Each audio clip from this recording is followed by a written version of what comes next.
Alo Asilbek aka, akam suvchi qo'ygan bola bilan ko'rishmoqchilar. Suvchini siz jo'natganingizni bilmaydilar lekin.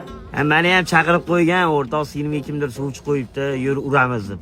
Vaziyat bo'lishi bilan men o'zim aytaman, men edim o'rtoq deb. Taniysanmi o suvchi qo'ygan bolani? Yo'q-de. O'zi вообще Tiqaman, ishon, tiqaman kelishi bilan. Nobodo ko'rishib yurgan bo'lsa tiqib tashlayman. ko'rishmaganman, ha? Nima? deydi. Hozir kelishi bilan ko'rishmaganman deydi-ku. Nobodo kuyoving menga o'xshagan bola bo'lsa nima qilarding? Qo'y, senga o'xshamasin, cho'rtsan o'rtoq. Bunaqa cho'rtsanib tashama. Ertaga menga o'xshagan bekorchi bo'lgani bilan oyog'i turib ketib odam bo'lib ketishi mumkin. U odam bo'lib ketishi mumkin, lekin sen cho'rtingicha qolasan, tan olgan o'rtoq. Oti nima ekan o'zi? Asilbek. Cho'rt. Bilib turib indamasligini qara.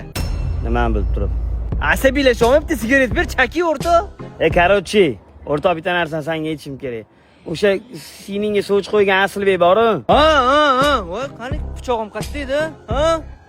Kelmaydi menimcha bola o'rtoq. Kech borgan o'sha siningda.